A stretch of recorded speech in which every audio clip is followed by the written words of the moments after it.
เรียนเจ้ากรมยุทธศึกษาทหารบกและผู้มีเกียรติทุกท่านกระผมพลตรีวรบแดงใหญ่ผู้บัญชาการโรงเรียนเสนาธิการทหารบกในนามของคณาจารย์และผู้เข้าร่วมการประชุมวิชาการทุกท่านขอขอบพระคุณที่ท่านได้กรุณาให้เกียรติมาเป็นประธานในพิธีเปิดการประชุมวิชาการด้านความมั่นคงศึกษาระดับนานาชาติครั้งที่ 3ในวันนี้การประมงผิดกฎหมายเป็นหนึ่งในหลายปัญหาที่เป็นภัยคุกคามประเภทหนึ่งซึ่งมีผลต่อความมั่นคงทางทะเลของประเทศตลอดจนกระทบต่อความมั่นคงของชาติในภาพรวมการประชุมวิชาการในครั้งนี้จึงได้เชิญท่านวิทยากรที่มีความรู้และประสบการณ์มาร่วมประชุมวิชาการเพื่อให้ได้แนวทางในการแก้ปัญหาต่างๆอย่างเป็นรูปธรรมโรงเรียนเสนาธิการทหารบกซึ่งเป็นสถาบันการศึกษาทางทหารในระดับสูงของกองทัพบกและเป็นแหล่งผลิตมหาบัณฑิตด้านความมั่นคงแห่งเดียวของกองทัพโดยจัดการศึกษาหลักสูตรศิลปศาสตร์มหาบัณฑิตความมั่นคงศึกษาและด้วยพันธกิจหลักประการหนึ่งด้านการบริการวิชาการโรงเรียนเสนาธิการทหารบกจึงได้ร่วมกับสมาคมรัฐศาสตร์แห่งมหาวิทยาลัยเกษตรศาสตร์อาเซียนฟอรัม on Business Education National University of Laos Miss Western State University สหรัฐอเมริกา Department of Political Science มัคคต University อินเดียเมียนเจ University กัมพูชา International Economics Development and Research Center ฮ่องกง Institute of Thai Research and Development Management คณะรัฐศาสตร์และนิติศาสตร์มหาวิทยาลัยบูรพาสมาคมรัฐศาสตร์แห่งมหาวิทยาลัยเกษตรศาสตร์คณะมนุษยศาสตร์และสังคมศาสตร์มหาวิทยาลัยราชภัฏพระนครคณะรัฐศาสตร์และนิติศาสตร์มหาวิทยาลัยราชภัฏกาฬสินธุ์ภาควิชารัฐศาสตร์มหาวิทยาลัยรังสิตคณะบริหารธุรกิจมหาวิทยาลัยเทคโนโลยีมหานครและหลักสูตรรัฐประศาสนศาสตร์มหาบัณฑิตมหาวิทยาลัยนานาชาติสแตมฟอร์ดวิทยาลัยเขตเพชรบุรีจัดการประชุมวิชาการด้านความมั่นคงศึกษาระดับนานาชาติครั้งที่ 3เรื่องการพัฒนาอย่างยั่งยืนการประมงผิดกฎหมายการใช้ทรัพยากรอย่างไม่ยั่งยืนและภัยคุกคามต่อความมั่นคงทางทะเลโดยมีวัตถุประสงค์ดังนี้ 1. เพื่อระดมความคิดจากนักการทหารข้าราชการตลอดจนบุคลากรของโรงเรียนเสนาธิการทหารบกและสถาบันการศึกษาจำนวนทั้งสิ้น 15 สถาบันรวมทั้งคณาจารย์นักวิชาการนักวิจัยนิสิตนักศึกษาที่สนใจทั่วไปได้แลกเปลี่ยนเรียนรู้ในประเด็นการพัฒนาอย่างยั่งยืนการประมงผิดกฎหมายการใช้ทรัพยากรอย่างไม่ยั่งยืนและภัยคุกคามต่อความมั่นคงทางทะเล 2. เพื่อเสริมสร้างเครือข่ายทางวิชาการด้านความมั่นคงในมิติต่างๆที่เข้มแข็งและพัฒนาเป็นแหล่งค้นคว้าและแหล่งอ้างอิงที่ได้รับการยอมรับทั้งในระดับชาติระดับนานาชาติ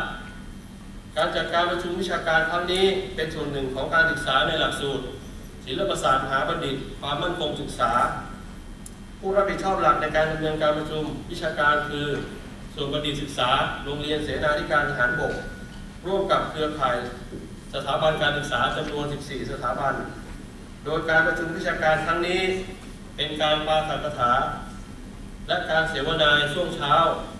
ตลอดจนการนำเสนอผลงานทางวิชาการของนักศึกษาและนักวิชาการโดยแยกสัมมนากลุ่มย่อยในช่วงบ่ายสำหรับผู้เข้าร่วมสัมมนาเป็นผู้แทนหน่วยจากส่วนต่างๆของกองทัพบกกองบัญชาการกองทัพไทยและกระทรวงกลาโหมข้าราชการของโรงเรียนเสนาธิการทหารบกอาจารย์พิเศษและนักศึกษาหลักสูตรศิลปศาสตร์มหาบัณฑิตความมั่นคงศึกษาอาจารย์และนักศึกษาจากสถาบันทางการศึกษาที่เข้าร่วม รวมทั้งสิ้นจำนวน200 คนบัดนี้ได้เวลาสมควรแล้วกับผมขอเรียนเชิญเจ้ากรมศึกษาเจ้ากรมยุทธศึกษาทหารบกกรุณาให้โอวาทแก่ผู้เข้าร่วมประชุมวิชาการและกล่าวเปิดการประชุมวิชาการด้านความมั่นคงศึกษาระดับนานาชาติครั้งที่ 3ขอเรียนเชิญครับ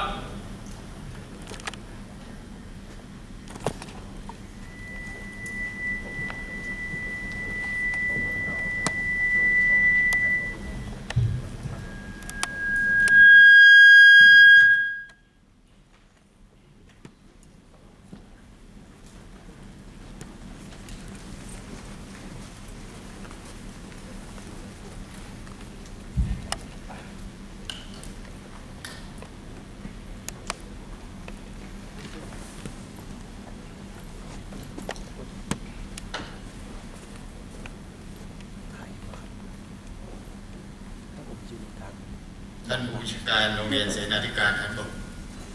ท่านวิทยากรท่านคณาจารย์ท่านผู้มีเกียรติและ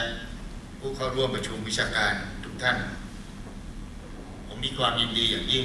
ที่ได้มาเป็นประธานในพิธีเปิดการประชุมวิชาการด้านความมั่นคงศึกษาระดับนานาชาติครั้งที่ 3เรื่องการพัฒนาอย่างยั่งยืนการประมงผิดกฎหมายการใช้ทรัพยากรอย่างไม่ยั่งยืนและภัยคุกคามต่อความมั่นคงทางทะเลในวันนี้ในปัจจุบัน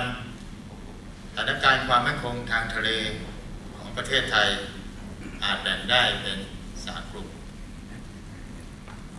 คือ 1. กลุ่มปัญหาการบริหารจัดการของรัฐ 2. กลุ่มปัญหาที่เกี่ยวเนื่องกับทรัพยากรธรรมชาติและสิ่งแวดล้อมและกลุ่มที่ 3 คือกลุ่มปัญหาภัยคุกคามและอาชญากรรมข้ามชาติสำหรับการประมงผิดกฎหมายนั้นถือว่าเป็นปัญหาสำคัญประการหนึ่งในกลุ่มปัญหาที่เกี่ยวเนื่องกับทรัพยากรและสิ่งแวดล้อมและจำเป็นอย่างยิ่งที่จะต้องได้รับการแก้ไขอย่างรวดเร็วเพราะจะส่งผลกระทบต่อสิ่งแวดล้อมที่ทำให้เกิดความเสื่อมโทรมของทรัพยากรทางทะเลจากปัญหาดังกล่าวจึงเป็นการสมควรที่จะให้ความสำคัญในการกำหนดแนวทางในการพัฒนาอย่างยั่งยืนในการใช้ทรัพยากรทางทะเลซึ่งจะผลต่อความมั่นคงทางทะเลและสามารถเสริมสร้างความมั่นคงของชาติโดยรวมอาจจะนำมาซึ่งการรักษาผลประโยชน์ทางด้านความมั่นคงของชาติเชิงบูรณาการในระยะยาวในการประชุมวิชาการในครั้งนี้ถือเป็นก้าวย่างสำคัญของสถาบันการศึกษาทางทหารและเครือข่ายที่สามารถร่วมกันจัดการประชุมในวิชาการในระดับนานาชาติเป็นครั้งที่ 3ซึ่งต้องอาศัยความร่วมมือการประสานงานตลอดจนการเตรียมการอย่างมากกระผมหวังเป็นอย่างยิ่งว่าจะสามารถระดมความคิดจากข้าราชการทหารและพลเรือนนักศึกษาหลักสูตรศิลปศาสตร์มหาบัณฑิตความมั่นคงศึกษาโรงเรียนเสนาธิการทหารบกอาจารย์นักศึกษารวมทั้งนักวิชาการจากสถาบันการศึกษาทั้งในประเทศและต่างประเทศเพื่อหาแนวคิดที่เป็นประโยชน์ต่อสังคมไทยโดยรวมต่อไปในวาระอันเป็นมงคลยิ่งนี้ผมขอรัตนาอำนาจคุณพระศรีรัตนตรัยและสิ่งศักดิ์สิทธิ์ทั้งหลายตลอดจนดวงพระวิญญาณของจอมพลสมเด็จพระเจ้าบรมวงศ์เธอเจ้าฟ้าจักรพงศ์ภูวนาถกรมหลวงพิษณุโลกประชานาถผู้ทรงวางรากฐานการศึกษาของโรงเรียนเสนาธิการทหารบกจงบันดาลให้ท่านทั้งหลายมีสติปัญญาพระนามัยที่สมบูรณ์ในการที่จะร่วมระดมความคิดเห็นให้ประสบความสำเร็จตามที่ได้ตั้งวัตถุประสงค์ไว้ และผมขอเปิดการประชุมวิชาการด้านความมั่นคงศึกษาระดับนานาชาติครั้งที่ 3 เรื่องการพัฒนาอย่างยั่งยืนการประมงผิดกฎหมายการใช้ทรัพยากรอย่างไม่ยั่งยืนและภัยคุกคามต่อความมั่นคงทางทะเลณ บัดนี้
แล้วลำดับหลังจากนี้ไปนะครับก็จะเป็นการกล่าวปาฐกถานะครับโดยท่านผู้แทนจากการสหประชาชาตินะครับโดยผมจะขอกล่าวแนะนำประวัติของท่านให้ท่านได้ทราบขอสังเกตดังนี้นะครับ Next we'll have a special lecture from a guest speaker from the United Nations and here's a brief introduction of him ด้านการศึกษานะคะท่านวิทยากรจบการศึกษาปริญญาตรีด้านการเมืองและความสัมพันธ์ระหว่างประเทศและปริญญาโทด้านเอเชียแปซิฟิกศึกษาโดยท่านศึกษาเป็นพิเศษเกี่ยวกับด้านเศรษฐศาสตร์การเมืองและพัฒนาระหว่างประเทศโดยเฉพาะอย่างยิ่งในภูมิภาคเอเชียตะวันออกนะคะ Mr. Berkeley academic background is in the international development and political economics particularly related to the East Asia region which a master in Asia Pacific study and bachelor degree in international relationsสำหรับประสบการณ์การทำงานที่สำคัญของท่านวิทยากรนะครับท่านเคยเป็นผู้ประสานการปฏิบัติภาคสนามให้กับ UN Action for Cooperation Against Trafficking in Persons นะครับหรือ UN นะครับโดยท่านทำงานมุ่งเน้นเกี่ยวกับการสร้างขีดความสามารถการประสานงานการวิจัย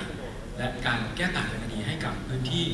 ภูมิภาคลุ่มแม่น้ำโขงและประเทศอื่นๆในเอเชียตะวันออกเฉียงใต้ครับ Mr. Berkeley was a field operation coordinator for UN Action for Cooperation Against Trafficking in Persons or UNX. Do you focus on capacity building and coordination, research and advocacy involving fieldwork in the greater Mekong sub-region and other countries in Southeast Asia. His experience prior to joining UNIAP, including work with the International Labour Organization on human trafficking and child labour projects in the greater Mekong sub-region as well as the UK government on socio-economic research. ปัจจุบันท่านปฏิบัติหน้าที่เป็นผู้ประสานงานด้านเทคนิคด้านการต่อต้านการค้ามนุษย์ในโครงการของ UNX ให้กับสำนักงาน UNDP ในภูมิภาคในกรุงเทพมหานครซึ่งเกี่ยวข้องกับการให้คำแนะนำแก่สำนักงานของประเทศนั้นๆหรือประเทศหุ้นส่วนตั้งแต่ระดับรัฐบาลหน่วยงานระหว่างประเทศและองค์กรภาคประชาสังคมโดยปัจจุบันท่านดำรงตำแหน่งเป็นผู้ประสานงานด้านเทคนิคในภูมิภาค UN Action for Cooperation Against Trafficking in Person หรือ UNAC นะคะ Now Mr. Berkeley is the technical coordinator on counter trafficking for the UNX project in the UNDP regions office in Bangkok. This entails providing programmatic guidance to countries, partners, from governments to international organizations and civil societies. As the regional technical coordinator, UN Actions for Cooperation Against Trafficking in Person. ครับและถัดไปนะครับผมขอเรียนเชิญทุกท่านร่วมต้อนรับท่านวิทยากรของเราในวันนี้ครับ Mr. Paul Berkeley. Now I would like to invite everyone to join me to give a big applause to welcome our guest speaker, Mr. Paul Berkeley.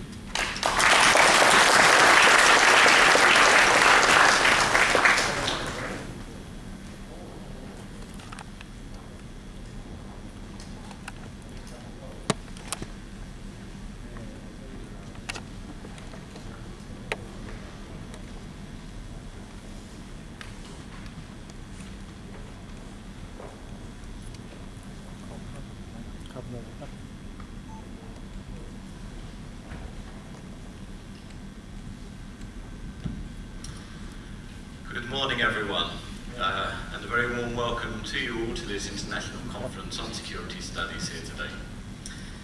It's a pleasure and an honour for me to be here to provide the keynote speech on this very important topic, the Sustainable Development Goals, illegal fishing, maritime security, and from my own perspective, my agency's perspective, on the human trafficking in the industry and where that overlaps with illegal fishing.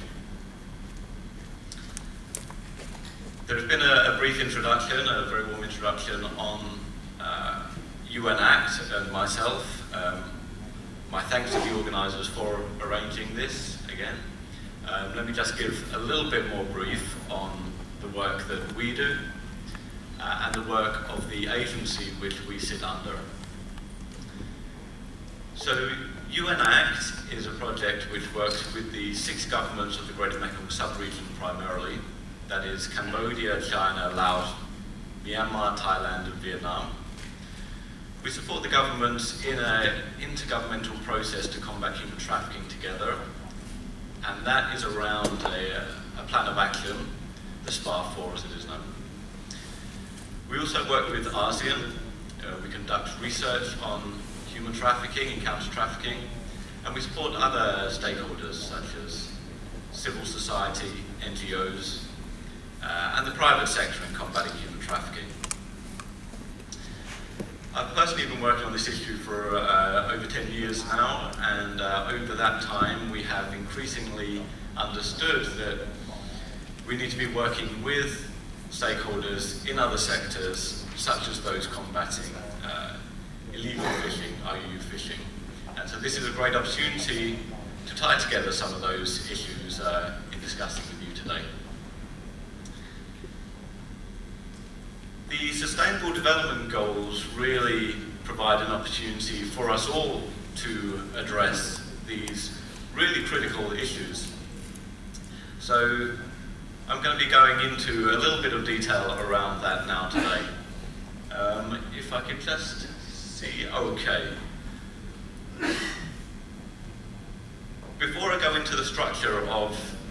the talk that I'm going to give now, I'd just like you to consider for a moment the reality of what we're talking about here today. Illegal fishing is a huge threat to maritime security. But not just maritime security, it's a huge threat to food security around the world. There's more than 2 billion people who rely on nutrition from fish and seafood around the world. Illegal fishing, being unmanaged, unmonitored, is reducing fish stocks globally in an unsustainable way. It is damaging to coral, it is taking juvenile fish from the sea, fish stocks that don't have the opportunity to become sustainable to breed. You'll see from this picture, which was taken by a person who was in forced labour on a fishing boat, who managed to get hold of a phone when they made a stop at a port. He actually took a video of it, and I was going to show some of that here today, but I'll leave it just to the picture for now. The amount of fish that are being cleared from the seas by illegal fishing is quite incredible and devastating. Compounding that is the forced labour on the fishing boats, where those companies, operators, employers in the industry are using labour that is unpaid to be able to undercut the price in the industry and not be able to meet the same standards as those other employers. Now, the different threats to security, human security, national security, maritime security, compound each other, and this is what the Sustainable Development Goals seek to address. I will now go on to the next slide, the structure of what I'm going to discuss now. First, going to give a bit of background and context to the Sustainable Development Goals. we need to really look to the past to be able to understand where we are now with the Sustainable Development Goals, provide some context to them, and the content of the goals. I will focus more specifically on the goals, of course, that we have in hand to discuss today, and that would be on maritime security and those related to human trafficking. I will then focus a little bit on the phenomena of IUU fishing, what's being done to combat that, as well as human trafficking, measures that are being taken to combat that, and the overlap between the two. I'll then just finish off with a few points on some of the steps which really need to be taken now.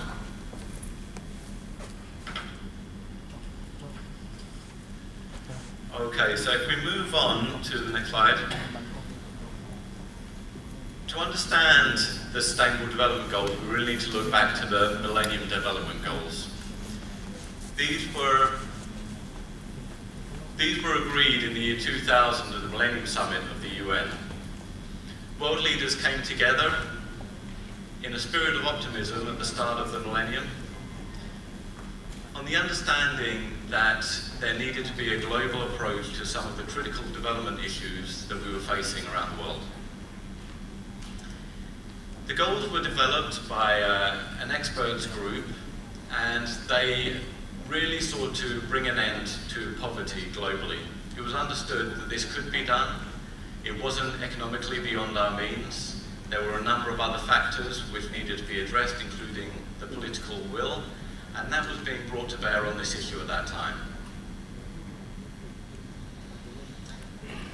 Over the years since then, the goals were intended to be achieved by 2015. There was realization at that time of the complexity of factors which really affected achievement of these 8 goals. There were various crises that you will all be aware of, not least of which the global financial crisis by 2008, which affected significantly achievement of the goals. It also affected the political will, and data that was collected really from about 2008, 2009 to measure progress against the goals really underlined this. And it was really this collection of data as well which underlined a need for a new framework, a measurable framework with targets and indicators against the goals that would come into effect subsequent to the Millennium Development Goals. So as things came to a close towards 2015, there was a real understanding that new goals needed to be developed. They needed to be developed in a different way. They needed to be consulted with amongst a much wider population, not just experts, but the people who are really experiencing the problems. And so through to 2015, there were consultations globally. There was an open working group in the UN General Assembly, and this consulted with all of the governments at the same time. Now, if I can just reflect on some of the strengths and the weaknesses as well of that agenda. What the agenda did was bring together the international community around the need for a global development agenda. And this was quite a landmark in itself. It focused minds around the need to address poverty and development issues which affected people. It understood that national borders were not the end of where governments took care of people, that these issues were transnational, affected by issues from trade to conflict, to disease, to other transnational issues. And there were significant achievements made against the goals, some of them much more than others, yet significant challenges do remain. The goals themselves were also certainly aid-driven, some would say donor-driven by Western countries and Western governments. They were certainly accepted across the board. No one would deny the need for addressing poverty, infant mortality, access to education. But it was dependent on the financing from essentially Western governments. And there needed to be a change in this approach and mindset as well. And there was essentially an overlooking, as I mentioned, of some of the complexities of factors which contributed to poverty and some of these other critical issues. The way that conflict inhibited progress against the goals, the important factor of the climate and the environment, but also inequality, which has been increasingly recognised as a significant barrier to achieving these goals. Inequality both between countries but also within countries. And that has been increasing and continues to increase through subsequent years. So as 2015 drew near, the momentum to develop these goals resulted in agreement, essentially, of the Sustainable Development Agenda. The 2030 Agenda really builds on what the Millennium Goals sought to achieve those goals, but go much further, address the root issues of poverty and those related development problems. It establishes one global development framework for which the international community looks to provide support to all people in all countries globally. It seeks to provide a political platform and a global partnership to achieve these goals.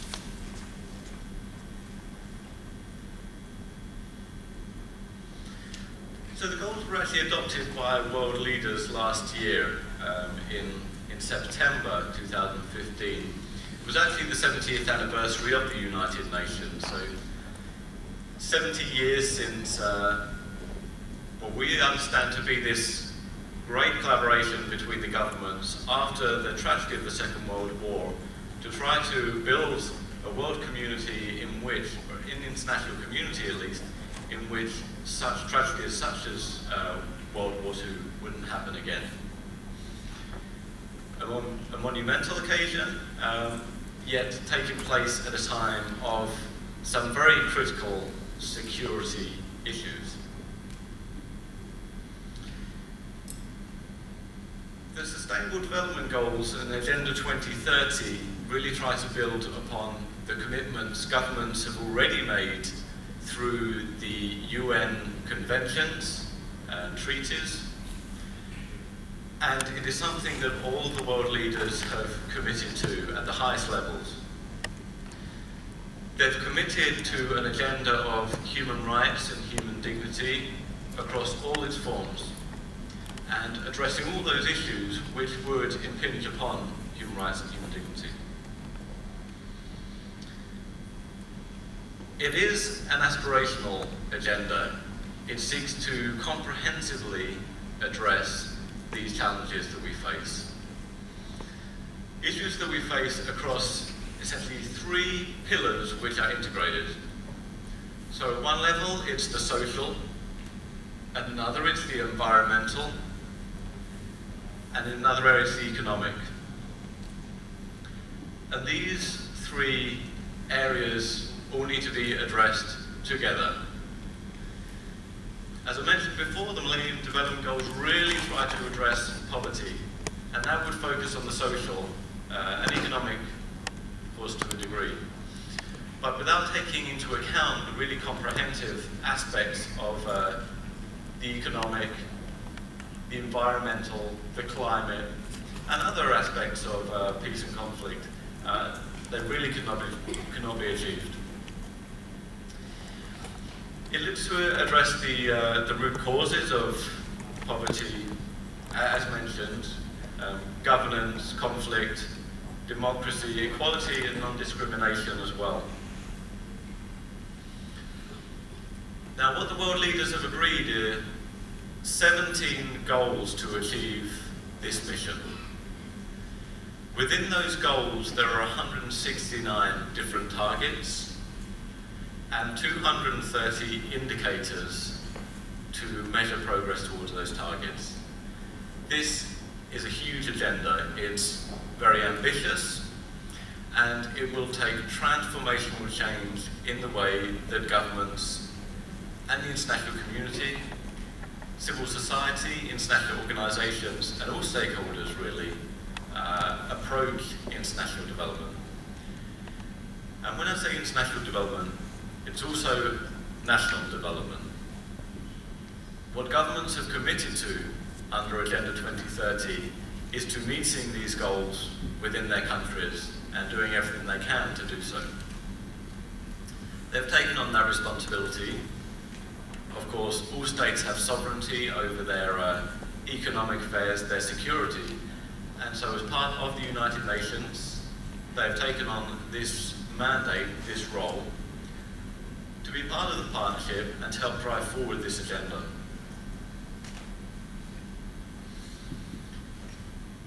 Now, whilst the agenda is composed of all these separate targets and goals, it is very much a people-centred agenda. That was at the root of what the consultations, the open working group, the governments all determined. But it also really relies on these other aspects, shall we say, what are being noted as the 5 Ps towards the Sustainable Development Goals. So the 17 goals can really be grouped in these 5 areas. Under people, the planet, prosperity, peace, and partnerships. So things like education, reducing infant mortality, reducing global hunger, really meeting that goal of delivering for the people. Prosperity. The Sustainable Development Goals also address issues such as trade, energy, and inequality, which are really fundamental to prosperity and also to people's well-being. These areas obviously also relate to the environment we live in, the planet. Ensuring the natural resources are used within their means, are not overexploited, and could be used by generations and generations to come. It also recognises that peace is fundamental to achieving the goals. The setbacks to the Millennium Development Goals were in large part to do with conflicts. Armed conflicts in many countries across borders and regions, but also within countries, not necessarily armed. And ultimately, we need a new global partnership for development, which the Sustainable Development Goals provide the platform for. But it's not just between governments, as I mentioned. Even within countries, there needs to be a greater partnership with civil society by different parts of the government, between government agencies, and also very much with the private sector. The private sector is obviously very important in driving prosperity in many of our countries. However, they really need to be brought on board with the Sustainable Development Agenda and goals.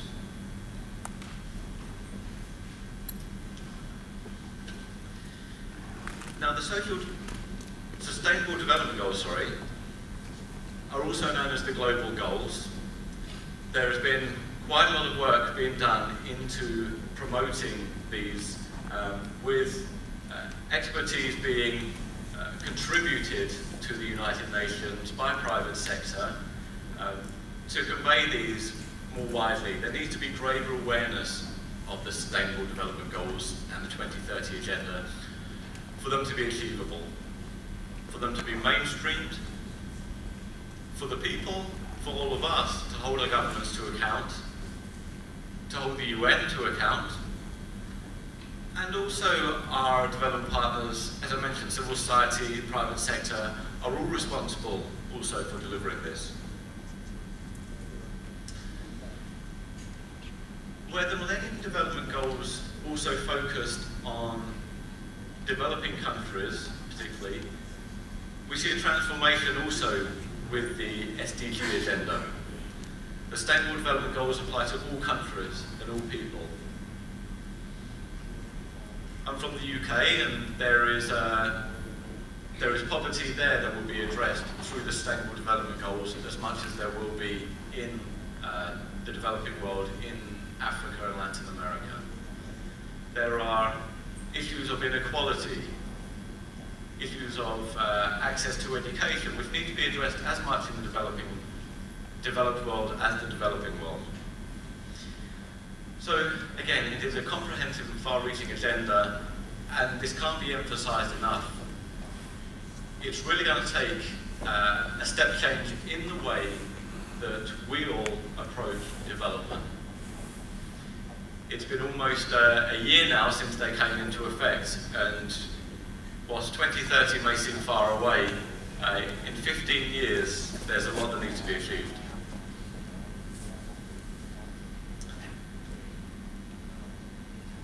And just to know that whilst each goal is important, they are interconnected and interwoven. And I will come on to that a little bit more when I speak specifically about the issue of illegal fishing and trafficking in persons in a moment. You can't have peace in countries where you have such severe inequality as we see in many countries in the world. That's become obvious with the rise in intersocietal conflict, which at times rise into armed conflict. You can't have peace without addressing poverty significantly.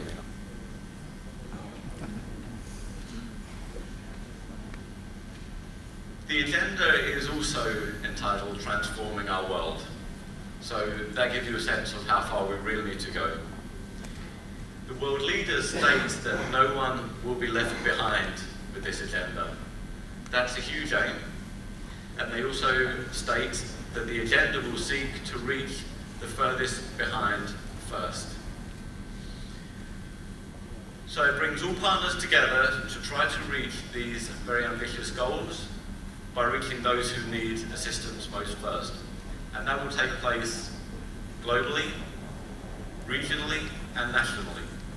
And so it will be incumbent on all the governments to identify where there is the most need against each of these goals in their countries. It also recognises, however, that in different countries there are different priorities, plans in place, and different needs. So there is a pragmatism about the goals. It's ambitious, it has a vision for a better world, but it recognises what is in place and what needs to be built upon. A couple of the key target priority countries in this agenda, recognising the difficulties they've faced in achieving the Millennium Development Goals, are landlocked states and small island developing states. And those would have very different specific needs in meeting the SDGs. For example, the issue of marine security is not going to be of as great significance to a landlocked state such as Laos as it would be to a country like the Maldives or the Philippines. However, recognising that the agenda is integrated, that all goals are equally important and interwoven, it will be incumbent on the governments, with their plans and processes, to identify where those most significant needs need to be addressed for the benefit, the protection of their societies, the planet, where it is at its most vulnerable.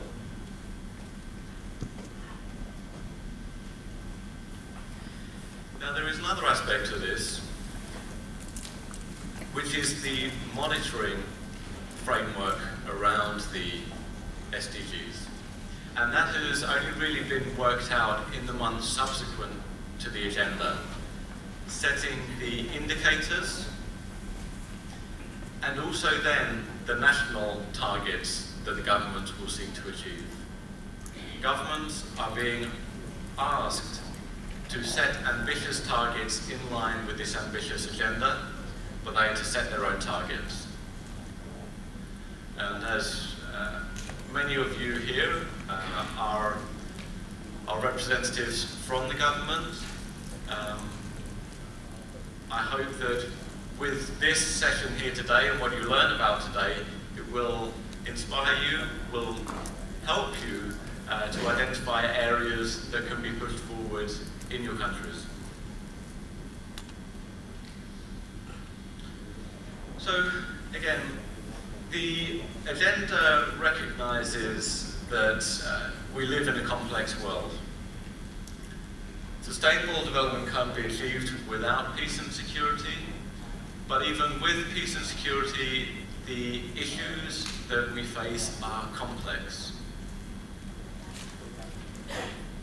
Touching more specifically on human trafficking, the area where I focus most of my time, our understanding has grown over the years. The depth, the entrenched problems that are faced by communities affected by trafficking are broad. They affect countries across borders. They often don't respect national borders. They're affected by issues such as trade and economics. They are affected by poverty and conflict. They're affected by issues such as migration governance, agreements between neighbouring countries on the flows and the management of labour. They're affected by the inequality between those countries and the socio-economic development therein. They're also affected by the rule of law within those countries, the respect or otherwise of the rights to people to pursue prosperity and other issues of repression. And all of these come together really to either prevent or support development. So I'm going to now move on to the issue of maritime security as it's addressed through the Sustainable Development Goals. And this is under Sustainable Development Goal number 14. I would really encourage you all to have a look at Agenda 2030 and the Sustainable Development Goals. The context it provides, the narrative on the vision, the understanding of the realities, as well as the framework, are very important for us all really to understand. But taking goal number 14, perhaps just on its own here and out of context, the goal itself is to conserve and sustainably use the oceans, seas, and marine resources. There are 10 specific targets under this